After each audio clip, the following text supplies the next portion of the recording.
ഈ കല്യാണമെങ്കിലും നടക്കുമെന്ന് എഴുതി, അതും കലങ്ങി. ഇനിയിപ്പോ എന്താ ചെയ്യാ?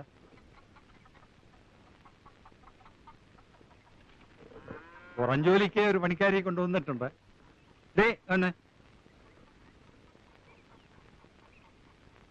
ഇനി ഭാനുമതി അമ്മക്ക് ഒരു പ്രശ്നം ഉണ്ടാവില്ല. ഞാൻ വളരെ വിശാലമായി വലവീശി പിടിച്ചതാ. പേര് കാർത്തികേയനി. 24 മണിക്കൂറും അധ്വാനിച്ചോളൂ. ചിലവും താമസവും കഴിഞ്ഞ് മാസാമാസം ഒരു 100 രൂപ കയ്യിൽ വെച്ചു കൊടുത്താൽ പരമാനന്ദം. കാർത്തികേയനിയുടെ വീട് എവിടെയാ? വടക്കാടെന്നാണ് അവള് കാണിച്ചതിന്റെ അർത്ഥം. വിശ്വസിക്കാവോ? വിശ്വസിക്കാവുന്നത് കൊണ്ടല്ലേ കൊണ്ടുവന്നത്. നമ്മുടെ പഴയ തഹസിൽദാരുടെ വീട്ടിലായിരുന്നു കുറെ കാലം. എന്നാൽ ഈ മുളകൊക്കെ നന്നായിട്ട് അരച്ചേ, എന്നിട്ട് അകമൊക്കെ നന്നായിട്ട് അടിച്ചു വാരി തുടയ്ക്കണം. തൽക്കാലം അടുക്കള കയറണ്ട. ജോലിയൊക്കെ ഒന്ന് വൃത്തിയാകുമ്പോ ഞാൻ പറയാം, അപ്പൊ കേറിയാ മതി. എന്നാലും ഉദ്ഘാടനം നടക്കട്ടെ. നേരം വണ്ണം നിന്നാൽ നിനക്ക് നല്ലത്. എനിക്ക് അത്ര പറയാമോ? അരക്കണോ അല്ലേ? ഇപ്പൊ അരക്കാം. എവിടെ കൊണ്ടുപോകുന്നത്?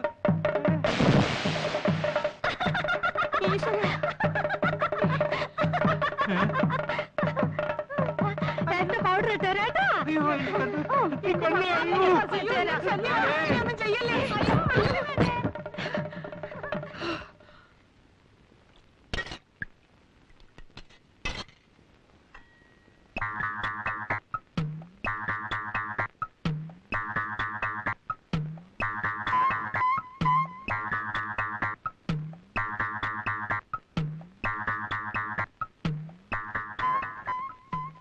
തഹസിൽദാരുടെ വീട്ടിൽ ഒരു മാസം നിന്നപ്പോ തലയ്ക്ക് സുഖമില്ലെന്ന് പറഞ്ഞ് അവളെ ആശുപത്രിയിൽ അയച്ച വിവരം ഞാൻ അറിഞ്ഞിരുന്നില്ല. അവരെ എപ്പോഴാ അവിടെ നിന്ന് വിട്ടത്?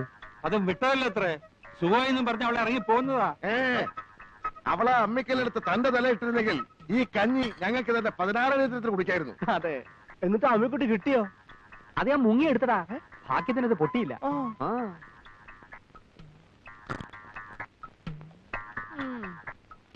വിതച്ചാലും കൊയ്താലും പോരാ, തിന്നാനും യോഗം വേണം.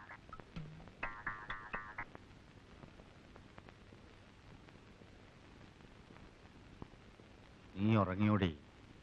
അയ്യോ, എല്ലാ ജോലിയും ഒറ്റയ്ക്ക് ചെയ്ത് നിനക്ക് പെട്ടെന്ന് വയസ്സായല്ലോടി. അല്ല, ഞാനൊരു കാര്യം ചോദിക്കട്ടെ? ആവശ്യത്തിലധികം സമ്പാദിച്ചു കൂട്ടിയിട്ടുണ്ടല്ലോ. ഒരു 2 തലമുറയ്ക്ക് തിന്നാനുള്ള നെല്ല് ഏതു നേരത്ത് നോക്കിയാലും നമ്മുടെ പത്തായത്തിലുണ്ട് താനും. ഇനിയെങ്കിലും മക്കളെ അവരവരുടെ ഇഷ്ടത്തിന് വിട്ട് ജീവിക്കാൻ അനുവദിച്ചുകൂടെ? എന്ന് വെച്ചാൽ അവരോരോരുത്തരും അവരവർക്ക് തോന്നുന്ന ഓരോ പെണ്ണിനെയും കെട്ടിക്കൊണ്ടുവന്ന് കാരണവന്മാരും ഞാനും കൂടെ ഉണ്ടാക്കി വെച്ച സൽപ്പേര് ഇല്ലാതാക്കണം. അതല്ലേ നിനക്ക് വേണ്ടത്? ഓ, സൽപ്പേര്. ആ സൽപ്പേരാ എന്റെ 2 കാലിലും നീരായിട്ട് കിടക്കുന്നത്. കണ്ടോ? നിങ്ങൾക്കത് പറഞ്ഞാൽ മനസ്സിലാവില്ല. ഒന്നിൽ എനിക്കൊരു കൈസഹായത്തിന് ഒരാളെത്താ, അല്ലെങ്കിൽ ഒരു ഇത്തിരി സ്നേഹിക്കാൻ ഒരു മരുമോളെത്താ. ഇത് രണ്ടിനും കഴിയില്ലെങ്കിൽ നിങ്ങളെ ഒരു തന്തയായിട്ടും മക്കളെന്ന് പറയുന്ന ആ കോന്തന്മാരെ മക്കളായിട്ടും കണ്ടിട്ട് എനിക്ക് എന്താ കാര്യം? എന്നെ ധിക്കരിക്കുന്നത് നിനക്കൊരു ശീലമാണ്. അത് ഞാൻ കാര്യമാക്കാറില്ല. എന്നാ നിന്റെ വാക്കും കേട്ടോണ്ട് മക്കളാരെങ്കിലും കിടന്ന് തുള്ളിയാലേ മക്കളാന്നൊന്നും ഞാൻ നോക്കത്തില്ല. ഇതൊരു തരം മാടമ്പിത്തര. ഇത് ഒഴിവാക്കുന്നത് ആ വയസ്സുകാലത്ത് ബുദ്ധി. പണ്ടത്തെ കാലത്തെ കൊല്ലത്തിലൊരിക്കൽ ആൾക്കാർക്ക് വയസ്സ് കൂടുന്നത്. ഇപ്പൊ ഒരൊറ്റ ആഴ്ച കൊണ്ടാ ഓരോരുത്തർ കിളവന്മാരാകുന്നത്. ഈ മനുഷ്യന്റെ മനസ്സൊന്നും മാറുന്നില്ലല്ലോ ഭഗവതി.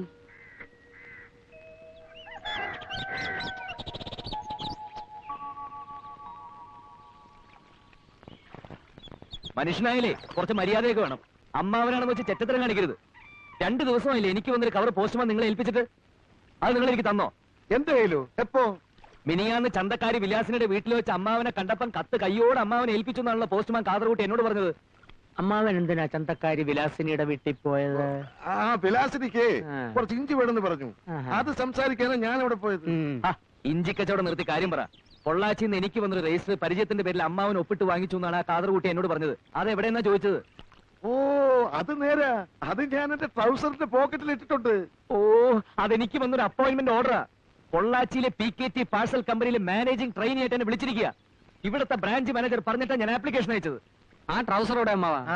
സാധനം എന്റെ കീസ കാണും. ട്രൗസറോടെ? ആ ട്രൗസറാ ഞാനിപ്പോ ഇട്ടിരിക്കുന്നത്. എന്റെ ജോലി കഴിഞ്ഞല്ലോ. ഇതൊന്ന് ശരിയായി കിട്ടാൻ ഞാൻ എവിടെയൊക്കെ അലഞ്ഞതാ. ഏത് പോക്കറ്റിലാ? ഇവിടെ കാണും. വരട്ടെ വരട്ടെ, തുറക്കുന്നതിന് മുമ്പ് അത് വെയിലത്ത് വെച്ചൊന്ന് ചൂടാ. ഇത് ചൂടാക്കുന്നതിന് മുമ്പ് എനിക്ക് വേറൊരു സാധനം തണുപ്പിക്കാനുണ്ട്. കേട്ടിടത്തോളം വെച്ച് ഇതാകപ്പാടെ ഒരു നനഞ്ഞ പണിയാണല്ലോടാ. നിന്റെ കയ്യിലുള്ള പഠിത്തം വെച്ച് ഇതിലും വലുതൊന്നും കിട്ടൂലേ? ഇപ്പോ മാനേജ്മെന്റ് ട്രെയിനിയാ, പിന്നീട് മാനേജർ ആകാം. ആ, നീ പറയുന്നതൊന്നും എനിക്ക് മനസ്സിലാവുന്നില്ല. അന്തസ്സുള്ള പണിയാണോടാ മച്ചമ്പി? ആവശ്യത്തിന് അന്തസ്സൊക്കെ ഉണ്ട്. PKT എന്നൊക്കെ പറയുമ്പോ തന്നെ ഒരു വെട്ടിപ്പൊട്ടണ പോലില്ലേ? എന്ന് പറയുമ്പോൾ അതിലും ശബ്ദമുണ്ട്. ഇത്രയും ദൂരത്തേക്ക് പോകുന്നതിലേ എനിക്കൊരു മനപ്രയാസമുള്ളൂ. വായിക്കാൻ അറിയാൻ മേലാതെ മച്ചമ്പി എന്തിനാ കടലാസ് പിടിച്ചോണ്ടിരിക്കുന്നത്? അത് ഇവന് കൊടുക്ക്. ഈ വീട്ടില് 4 അക്ഷരം പഠിച്ചെന്ന് പറയാൻ ഇവൻ മാത്രല്ലേ ഉള്ളൂ. ഈ തറവാടിന്റെ പേര് പുറത്തൊക്കെ ഒന്ന് അറിയട്ടെ. എന്താ? ആ, ഇവൻ പോണമെന്ന് തന്നെയാ എന്റെ അഭിപ്രായം. ഏട്ടന്മാർ രണ്ടാളും എന്നെ കൊണ്ട് ഒരു കാശും ചെലവാക്കിയിട്ടില്ല. അതേസമയം ഇഷ്ടം പോലെ സമ്പാദിച്ചു തന്നിട്ടുമുണ്ട്. നിന്നെ പഠിപ്പിക്കാൻ ചെലവാക്കി എന്റെ പലിശയെങ്കിലും എന്റെ ഈ വരണ്ടേ? PKT എങ്കിൽ PKT പോയി 4 കാശ് കൊണ്ടുപോവാ.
ஏண்டா திருட்டு முண்டா, சாவறதுக்கு உனக்கு வேற இடம் கிடைக்கல? என்னடா திருட்டுன்னு முழிக்கிற? ஆளை பார்த்தா தடிமாடு மாதிரி இருக்கிற. கேக்குறல்ல, பதில் சொல்டா. டேய், நீ தற்கொலை பண்ணிக்கிற என் வண்டி தானே கிடைச்சது? என்ன என்னாச்சு? டயர் ஏறி இருந்தா இந்நேரம் இவன் சட்னியா இருப்பான். அப்புறம் நான் ஜெயிலுக்கு போயிருப்பேன். அடிக்காதப்பா. ஒருத்த தற்கொலை பண்ணா ஏதாவது காரணம் இருக்கும். என்னன்னு கேட்போமே. ஏன் தம்பி, நீ யாரு, எங்க இருந்து வர்ற? ഞാൻ ഹരീഷനാണ്. ഈ ലോറിയുടെ കമ്പനിയിൽ മാനേജറായിട്ട് ജോയിൻ ചെയ്യാൻ വന്നതാ. கேட்டியாப்பா? அடிக்கிறதுக்கு முன்னாடி காரணத்தை கேட்டுக்கணும். இந்த ஆளு உன் கம்பெனிக்கு புது மேனேஜர். അയ്യോ, വണക്കം സാർ, വണക്കം. ആ പറഞ്ഞോളൂ, ഞാൻ മലയാളം മറന്നിട്ടില്ല. മലയാളിയാ? ആ. ഒയ്യോ, വെളുപ്പിന് വന്നപ്പോ മുറി കിട്ടിയില്ല. ആ. ഞങ്ങളുടെ കമ്പനിയുടെ ലോറി കിടക്കുന്ന കണ്ടപ്പോ വന്ന് നോക്കി. ഉം. ഡ്രൈവർ അകത്തും ക്ലീനർ മുകളിൽ ഉറങ്ങുന്നത് കണ്ടു. ഉണരുമ്പോ ഇതിൽ തന്നെ കയറി ഓഫീസ് ചെല്ലാലോ എന്ന് വിചാരിച്ച അതിന് അടിയിൽ കയറി കിടന്നത്. ആകെ അബദ്ധായി. സാർ, ഒരു ടീ? ഒയ്യോ വേണ്ട, ജീവൻ തിരിച്ചു കിട്ടിയില്ല അണ്ണാച്ചി, അത് മതി.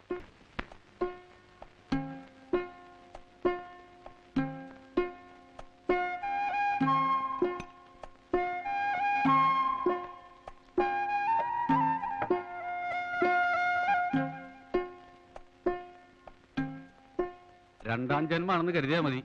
ചായ കുടിക്കേ, ഒന്ന് ചൂടാവട്ടെ. കാണാൻ ഇത്തിരി ഭംഗിയും ചുവപ്പൊക്കെ ഉണ്ടല്ലോ. ആ സമയത്ത് എന്തിനാ ലോറിയുടെ അടിയിൽ കിടന്ന് ജീവിതം കളയുന്നത്? നാട് വിട്ടു പോന്നാ?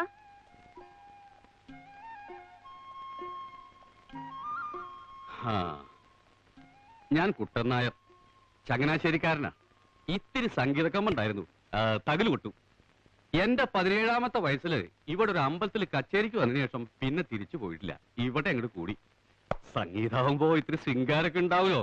ആ ശൃംഗാരത്തിന്റെ കലാശക്കൊട്ടാണ് സ്ത്രീ രൂപത്തിൽ അവിടെ നിന്നത്. ആ, രാവിലെ ഒരു കുളി നിർബന്ധമാണെങ്കിൽ അടുത്ത് പൈപ്പുണ്ട്. ഇനിയിപ്പോ എന്തിനാ ഒരു മുറി എടുക്കണേ?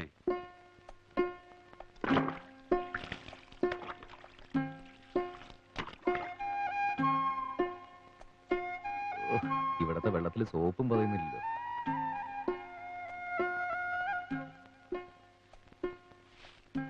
മോളെ, വടക്ക് ഭാഗത്ത് ഒഴിച്ചിട്ടിരിക്കുന്ന മുറി വാടകയ്ക്ക് തരുമെന്ന് അവൻ ചോദിച്ചു. ഞാൻ എന്താ പറയാ? അത് വാടകയ്ക്ക് വേണോന്ന് അച്ഛൻ തന്നെയല്ലേ അങ്ങോട്ട് ചോദിച്ചത്? പിന്നെ എന്തിനാ എന്റെ ഒരു സമ്മതം? അല്ല, അത് ആ,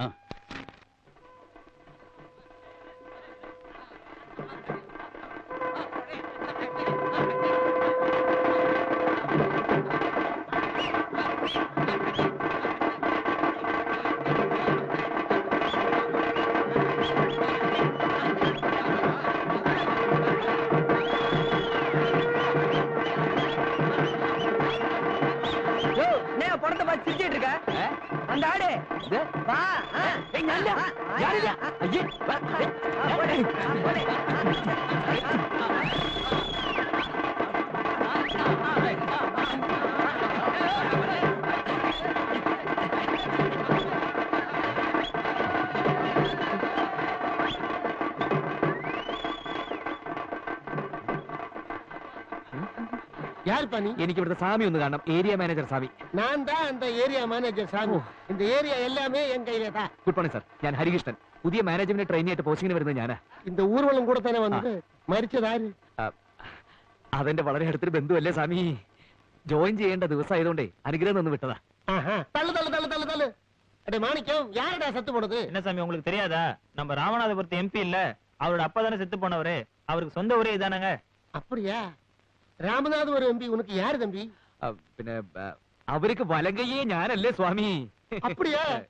அந்த கைய கொஞ்சம் நான் பிடிக்கட்டும்.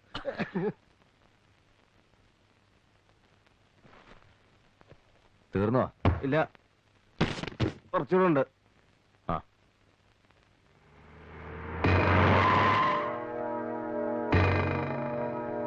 எங்கடா அந்த தேவடி அம்மாவ? ஏண்டா அவளத்தை பத்தி பேசுனவன் நீதானே? அவ அப்ப கைய வச்ச கவுண்டர் தான்.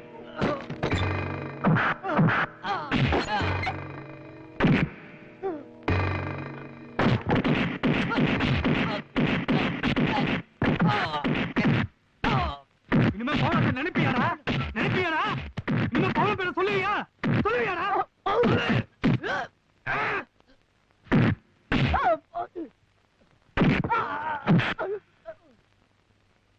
വാ.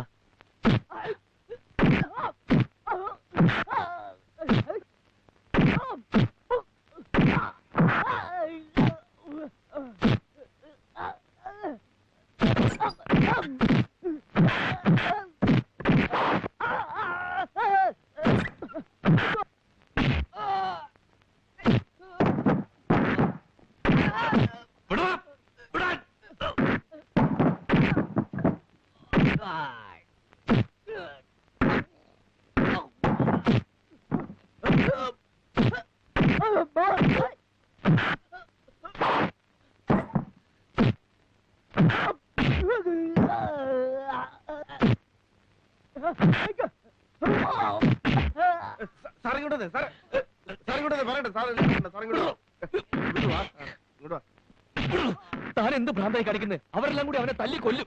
അതിന് സാറിനെന്താ? അവർ കൗണ്ടറിന്റെ ആൾക്കാരാ. അതിൽ ഇടപെട്ട കുഴപ്പമാ.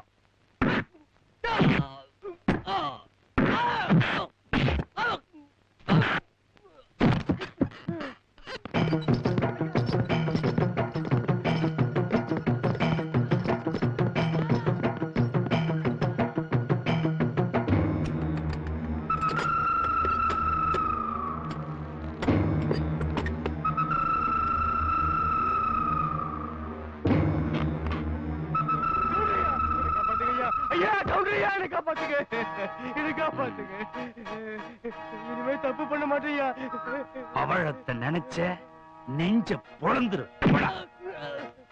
மாமா, இந்த பையல காப்பாத்துறதுக்கு ஒருத்த வந்தான். அவனு ஒரு கை பாத்துருவோமா? எங்கடா அவன்? വേണ്ട സാറേ, കൗണ്ടർ അടുത്തേക്ക് പോകരുത്. തെറ്റ് ചെയ്തത് അവനല്ലേ. അടി അവൻ കൊള്ളട്ടെ. എടോ വേണ്ട സാറേ.